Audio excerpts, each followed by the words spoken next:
বিশেষজ্ঞ চিকিৎসকদের সম্মিলিত প্রয়াস চরক ও Jivak square diagnostic and research centre speciality ও মাল্টি স্পেশালিটি পরিষেবা নিয়ে এবার আপনাদের শহরে উন্নত ল্যাবরেটরি সিটি স্ক্যান ইমেজিং পরীক্ষা সহ বিভিন্ন পরীক্ষা করা হয়। যোগাযোগ 7477799627 7477799663।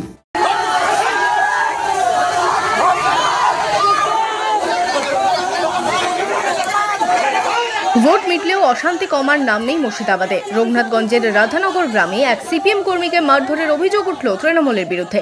ভোটের দিন তেমন কোনো বড় অশান্তি না ঘটলেও ভোট পর্ব মিটতেই অশান্তির খবর সামনে আসছে। জানা গিয়েছে বুধবার সকালে রাধানগর গ্রামে চায়ের দোকানে বসার সময় তৃণমূল ও সিপিএম কর্মীদের মধ্যেই বচসা বাঁধে। সেই বচসার থামাতে গেলে আলো শেখ নামে এক সিপিএম কর্মীকে মারধর করা হয় বলে অভিযোগ।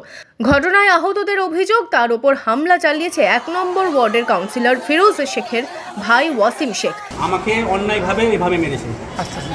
ফিরোজের ভাই ওয়াসিম 1 নম্বর কাউন্সিলরের ভাই, টাউন সভাপতির ভাই, অন্যায়ভাবে আমাকে বন্দুকের মাঠের বাড়ি মেরেছে। ঝগড়া ছুটাচ্ছিলাম, ঝগড়া মারছিল, রাজনীতি করে ঝগড়া ছুটাতে যে আমাকে এভাবে ক্ষত বিক্ষত করেছে।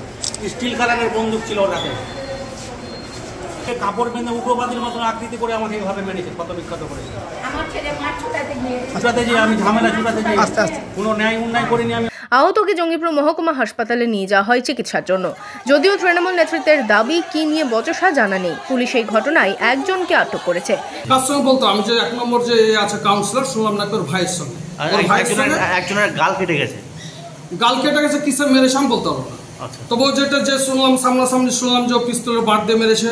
হ্যাঁ, ও যখন এসে পালিয়ে এসে ঢুকে তুমি এখানে কেন, এখানে কিসের জন্য? তারপর আমি সাথে কিন্তু বড়বাবুকে ফোন করেছি, থানাতে ফোন করে গাড়ি ডেকে আমি তুলিয়ে দিচ্ছি। এইটুকুনি। কার সঙ্গে কি নিয়ে সূত্রপাত আমি বলতে পারবো না। এই ঘটনায় উত্তেজনা ছড়ায় এলাকায়। খবর পেয়ে ঘটনাস্থলে পৌঁছয় এবং পরিস্থিতি নিয়ন্ত্রণে আনে পুলিশ।